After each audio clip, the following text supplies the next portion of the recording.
The real target wasn't Venezuela, it was the global energy architecture that's been shifting away from American control for 2 decades. The bombing sends a message that has nothing to do with democracy or human rights and everything to do with who controls energy flows, how they're priced, and which currency dominates energy trade. Venezuela sits on 300 billion barrels of oil, the world's largest proven reserves. But this isn't about quantity. It's about what happens when a major energy producer exits American-dominated systems and integrates with Chinese energy markets instead. The bombing is a message to every oil-producing nation watching. Abandon dollar-denominated energy trade at your peril. The intended audience isn't Caracas, it's Riyadh, Abu Dhabi, Tehran, and Moscow. The message is clear. The response may not be what America intended. Understanding the oil message requires examining how global energy trade actually functions, why it matters which currency prices energy, and what happens when major producers diversify away from dollar systems. Oil is the world's most traded commodity by value. Global oil trade exceeds $2 trillion annually. For the past 50 years, virtually all of that trade has been denominated in dollars, regardless of who was buying, who was selling, or where the transaction occurred. A Chinese company buying Venezuelan oil would conduct the transaction in dollars. A European refinery purchasing Saudi crude would pay in dollars. An Indian company buying Russian oil would use dollars. The universality of dollar pricing wasn't accidental. It was the foundation of American economic power. When all oil trades in dollars, every country needs dollars to buy energy. This creates structural demand for dollars that's independent of American economic performance. A country with a trade surplus with America still needs dollars to buy oil, even if it's not importing American goods. This dollar demand sustains the Treasury bond market that finances American government spending. It creates the deep dollar liquidity that makes American financial markets central to global capital. It gives American sanctions devastating power because exclusion from dollar systems means exclusion from energy markets. The system's origins reveal its strategic purpose. After Nixon ended dollar-gold convertibility in 1971, American policymakers needed alternative mechanisms to sustain dollar demand. The 1973 oil crisis created the opportunity. Henry Kissinger negotiated agreements with Saudi Arabia and other Gulf producers. They would price oil exclusively in dollars and recycle their surplus revenues into U.S. Treasury bonds. In exchange, America would provide security guarantees, weapons, and political support for Gulf monarchies, regardless of their domestic governance. The mechanics of petrodollar recycling became central to American economic management. When Saudi Arabia sold oil for dollars, it accumulated dollar reserves that needed investment. U.S. Treasury bonds offered safety and liquidity. The Saudi Arabian Monetary Authority and other Gulf sovereign wealth funds became among the largest treasury holders globally. By 2024, Gulf states held over $500 billion in U.S. treasuries, a substantial portion of the foreign holdings that finance American deficits. This recycling performed several functions simultaneously. It created demand for treasuries that kept American borrowing costs lower than domestic fiscal conditions would justify. It gave Gulf states investment exposure to American economic performance, aligning their interests with American economic success. It created financial interdependence where Saudi economic welfare depended on dollar stability, which depended on American fiscal credibility, which depended on Treasury market confidence that Saudi purchases sustained. The military dimension was explicit. American security guarantees for Gulf monarchies included defense treaties, weapons sales, military bases, and implicit commitments to prevent regime change. When Saddam Hussein invaded Kuwait in 1990, American military response protected not just Kuwaiti sovereignty, but the broader Gulf security architecture that sustained petrodollar arrangements. The Gulf War demonstrated American willingness to use massive military force to protect energy-producing allies integrated into dollar systems. This arrangement created self-reinforcing dynamics that sustained American economic dominance for 50 years. Oil-importing countries needed dollars to buy energy. creating constant demand regardless of U.S. trade performance.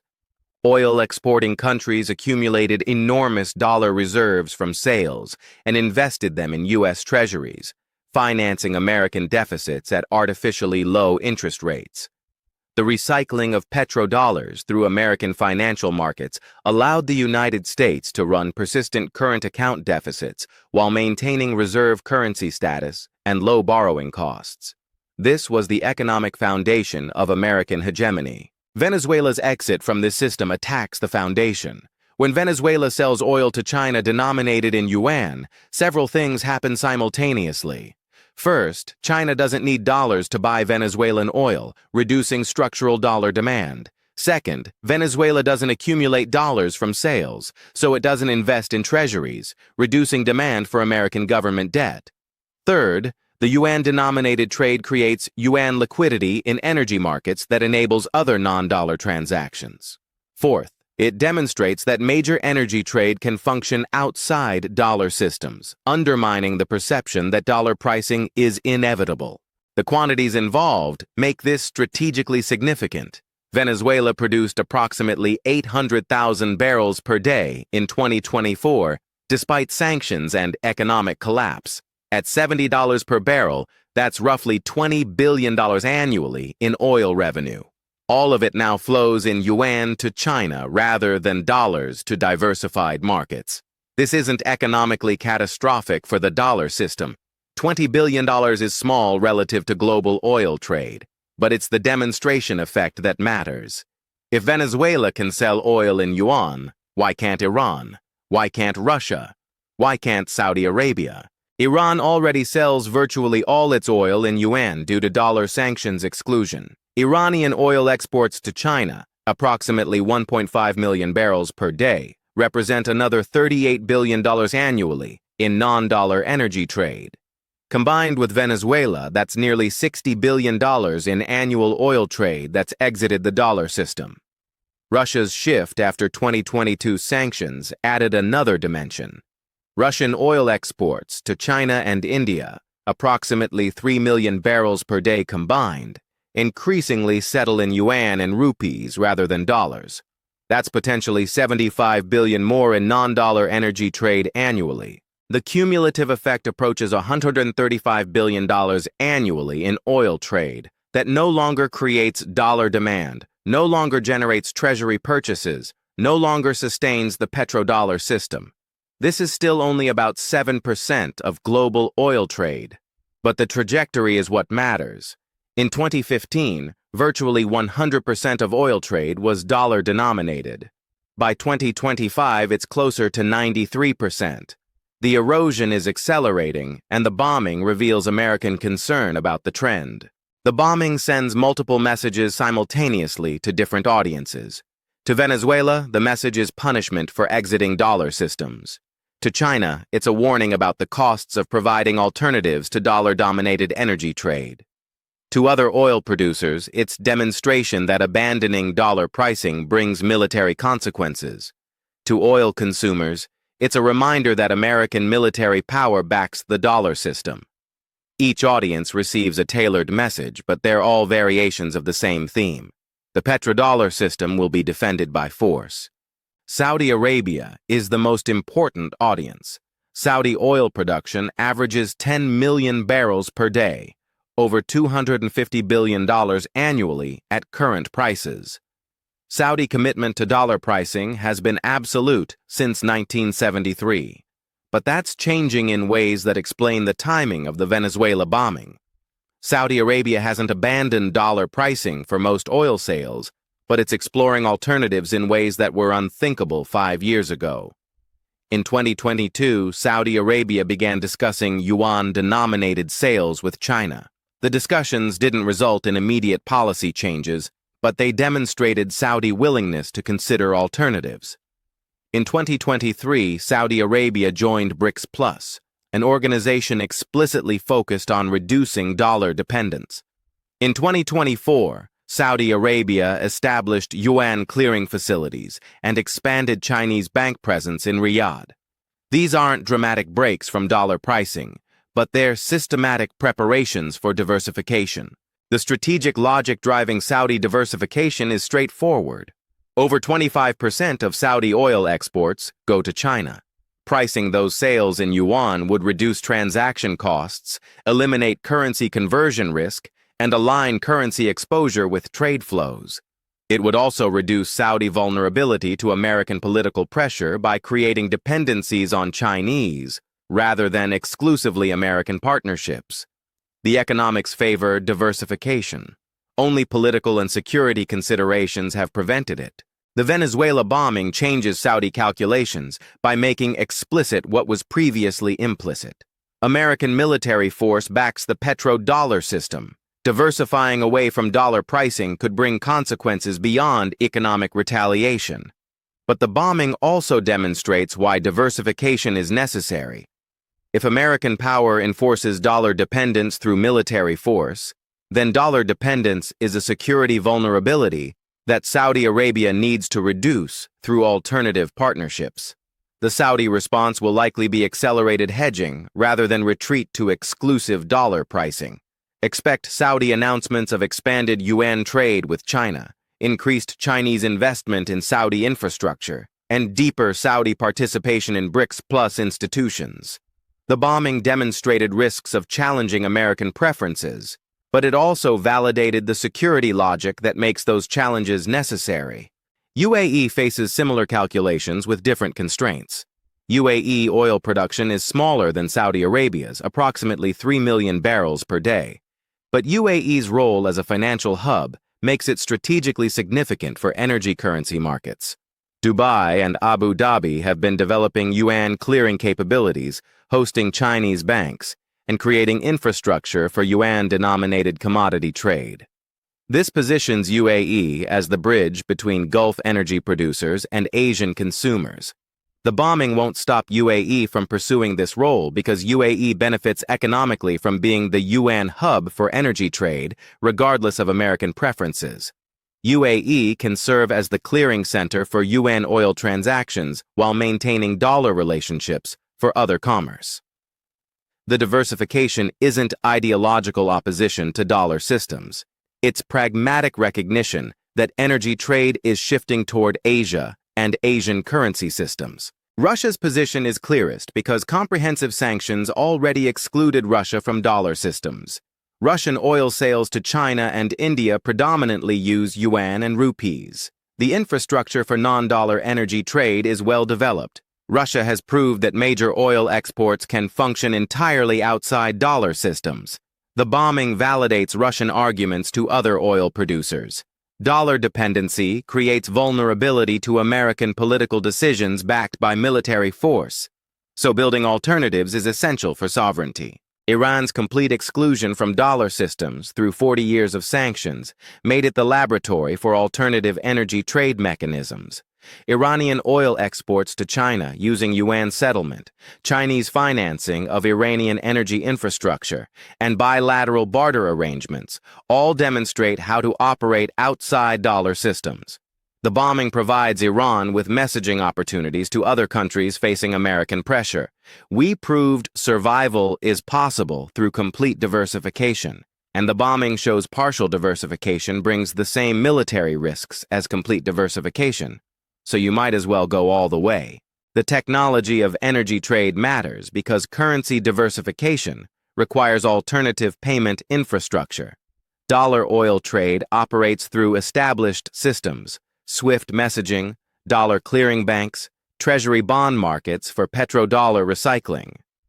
Yuan energy trade requires different infrastructure that China has been systematically building. The Shanghai International Energy Exchange launched yuan-denominated crude oil futures in 2018, specifically to create pricing mechanisms independent of dollar benchmarks. The contracts are settled in yuan, but convertible to gold, providing commodity backing that addresses currency risk concerns. Daily trading volumes have grown to over 200,000 contracts, creating genuine price discovery that competes with Brent and WTI benchmarks. The contract mechanics reveal sophisticated design addressing international concerns. Each contract represents 1,000 barrels of crude. Settlement occurs in yuan, but contract holders can convert proceeds to gold at Shanghai Gold Exchange at fixed conversion rates. This petro-yuan gold triangle provides multiple exit options that reduce yuan currency risk. An oil producer selling crude can receive yuan, hold yuan, convert to gold, or use gold-backed liquidity for other transactions, all without touching dollar systems. The deliverable grades include medium sour crude from Middle East, Russia, and other producers, specifically designed to compete with benchmarks rather than serve only Chinese domestic needs. Storage facilities at designated Chinese ports can hold foreign crude for delivery against contracts. This infrastructure enables international participation without requiring physical presence in China. Participation has grown systematically. In 2018, daily volumes averaged 50,000 contracts. By 2024, they exceeded 200,000 contracts daily during active trading. Open interest, the number of outstanding contracts, reached over 100,000, indicating sustained market making and genuine hedging activity rather than just speculative churning. The liquidity is sufficient for meaningful price discovery that affects physical trade. The infrastructure extends beyond futures markets. Chinese state banks have established yuan clearing facilities in Abu Dhabi, Riyadh, Moscow, and other energy-producing centers. These facilities enable energy producers to receive yuan from sales and either hold yuan, convert to other currencies, or invest in yuan-denominated assets without routing transactions through dollar systems. The Cross-Border Interbank Payment System, CIPS, China's alternative to SWIFT, processes yuan energy transactions outside American financial oversight. This infrastructure is operational and growing. The bombing doesn't damage it. It validates the security logic for building it. Every oil producer watching the Venezuela bombing and calculating currency diversification strategies now has concrete evidence that dollar dependency creates vulnerability to American military decisions. The infrastructure for alternatives exists. The bombing makes using it more attractive. The refining dimension adds complexity because oil isn't fungible. Different grades require different refining capacity. Venezuelan heavy crude is particularly challenging to refine. American Gulf Coast refineries were specifically designed to process Venezuelan heavy crude and benefited from decades of Venezuelan imports. Those imports ended with sanctions, forcing refineries to source from elsewhere at higher cost or modify operations.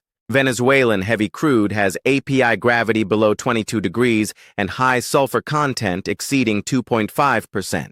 Processing this requires specialized coking units, desulfurization capacity, and upgrading infrastructure that most refineries lack. U.S. Gulf Coast refineries invested billions in this capability specifically for Venezuelan crude imports that reached 500,000, 800,000 barrels per day before sanctions. When sanctions cut Venezuelan access to U.S. refineries, both sides suffered economically. Venezuelan production collapsed from 2.4 million barrels per day in 2015 to under 800,000 by 2024. U.S. Gulf Coast refineries faced higher costs, sourcing alternative heavy crude from Canada, Mexico, or paying premiums for Mexican Maya crude as substitute. The economic losses were substantial for both countries. Venezuela lost its largest customer and U.S. refineries lost optimized feedstock. But the strategic shift was toward China. Chinese refineries, particularly Sinopec and PetroChina facilities, invested in capability to process Venezuelan heavy crude, specifically because sanctions made it available at substantial discounts. Chinese purchases of Venezuelan crude grew from approximately 200,000 barrels per day in 2017 to over 500,000 by 2024. The infrastructure investments, operational learning, and supply relationships created during the sanctions period are permanent. The lost refining relationship isn't easily reversed. Chinese refineries gained experience processing Venezuelan heavy crude during the sanctions period. Long-term contracts, infrastructure investments, and operational learning all create path dependencies. Even if sanctions end and dollar pricing returns, The refining relationship won't automatically revert to previous patterns because Chinese refineries developed capabilities they'll maintain. This reveals broader dynamics in energy trade. Sanctions and political pressure create disruptions that force market adaptations. Once markets adapt, new refineries, new infrastructure, new contracts, they don't automatically return to previous configurations when pressures ease. The bombing is a response to Venezuela selling oil to China, but the response can't reverse the market adaptations that sanctions created. Chinese refineries will continue processing Venezuelan crude because they've invested in the capability. The natural gas dimension parallels oil dynamics with additional complexity. Natural gas trade requires different infrastructure, pipelines or liquefaction facilities for LNG shipping. This creates geographic constraints that make currency diversification both easier and harder than for oil. Pipeline gas has captive markets that enable non-dollar pricing. Russia's Power of Siberia pipeline to China operates entirely on yuan-ruble settlement because there's no alternative buyer for the gas. European dependence on Russian pipeline gas similarly created vulnerability that Russia exploited. But LNG trade is more flexible because ships can redirect to different buyers. This makes LNG markets more dollar-dominated because buyers and sellers want the flexibility that comes from universal currency pricing. The bombing won't immediately shift LNG trade away from dollars, but it does accelerate discussion of yuan-denominated LNG contracts, particularly for long-term agreements between Asian buyers and producers. The electricity trade dimension is emerging as renewable energy expands. Solar and wind power are increasingly traded across borders through grid connections. The currency denomination of electricity trade will shape energy market development for decades. If Asian grid integration proceeds with yuan pricing, while European integration uses euros and American hemispheric integration maintains dollar pricing, the global energy system fragments into currency zones that reduce American dollar dominance even in electricity markets. The commodity complex beyond oil matters because energy is interconnected with other commodities. Natural gas prices affect fertilizer production. Oil prices influence plastics and chemicals. Coal connects to steel production. As energy trade diversifies away from dollar pricing, pressure builds to diversify pricing for related commodities. If oil trades in yuan, why should copper, aluminum, or lithium trade exclusively in dollars? The demonstration effect extends beyond energy to the broader commodity complex. China has been systematically developing yuan commodity futures markets for metals, agriculture, and other strategic materials. As yuan liquidity in commodity markets increases through energy trade, yuan pricing becomes more viable for non-energy commodities. The Shanghai futures markets could eventually rival London Metal Exchange and Chicago Commodity Exchanges as global price-setting venues. The bombing accelerates this by demonstrating that dollar commodity pricing creates the same vulnerability that dollar energy pricing creates. The timeline matters because energy infrastructure investments lock in relationships for decades. A refinery built to process specific crude grades will operate for 30 years. A pipeline connecting supplier and consumer creates dependencies that persist regardless of political changes. LNG terminals require billion-dollar investments that assume long-term contracts. The currency denomination of these long-term energy relationships shapes economic architecture for generations. The bombing occurs at a critical moment in energy infrastructure development. China is expanding import capacity for oil, gas, and LNG specifically to reduce dependence on maritime choke points that American naval power could threaten. Russian pipelines to China, Central Asian gas infrastructure, and Chinese LNG import terminals all create energy relationships that don't depend on American security guarantees for shipping lanes. The currency denomination of these energy flows will be yuan-based because that's what both buyer and seller prefer when American systems create political risk. The climate dimension adds another layer because energy transition requires enormous investment that creates opportunities for currency diversification. Renewable energy infrastructure, electricity grids, battery production, and electric vehicle manufacturing all require financing that currently comes primarily from dollar-denominated capital markets. But Chinese financing is increasingly available in yuan for climate-related infrastructure, particularly in developing countries. The bombing accelerates developing country acceptance of yuan financing for energy transition, specifically because it demonstrates that dollar-based financing comes with political conditions backed by military force. Countries pursuing rapid, renewable energy deployment to meet climate commitments can't afford to reject Chinese financing because of currency concerns when Western alternatives come with political strings. The energy transition will be yuan-financed in much of the developing world, creating yuan energy dependencies that persist for decades. The message received may differ from the message sent. America intended to demonstrate that abandoning dollar energy systems brings military consequences. Oil producers may receive a different message. Dollar energy systems create military vulnerabilities that alternative currency systems reduce. China intended to demonstrate that yuan energy trade is viable, and Chinese partnership provides alternatives to American-dominated systems. That message is reinforced rather than undermined by American military responses that prove Chinese arguments about American hegemony. The feedback loops are self-reinforcing. Venezuela sells oil to China in yuan, demonstrating viability. Other producers consider yuan sales. China builds infrastructure supporting yuan energy trade. Infrastructure makes yuan trade easier.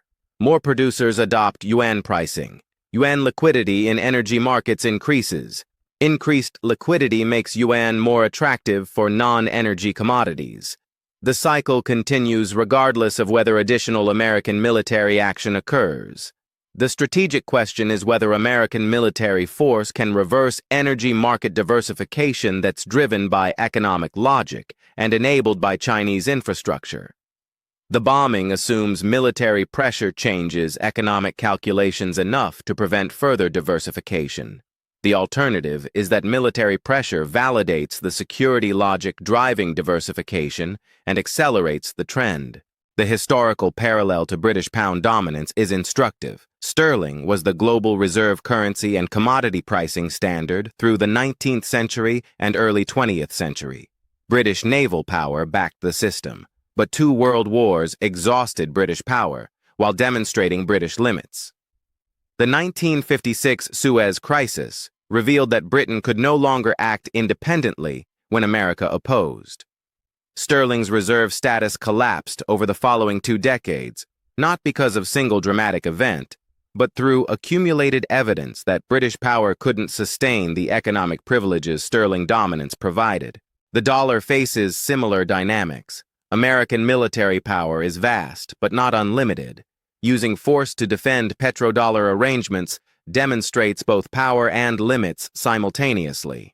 The bombing shows America will use military force to punish dollar system exit, but it also shows that countries exiting dollar systems face consequences. American power can inflict but can't reverse. Venezuela selling oil to China in yuan continues after the bombing. The market adaptations persist. The infrastructure remains. The demonstration that alternatives function isn't undone by military force against one participant. The evidence suggests the latter. The bombing intended to defend petrodollar dominance. The oil message it sends may accelerate petrodollar erosion by proving that dollar energy dependency creates exactly the security vulnerabilities that make alternatives necessary.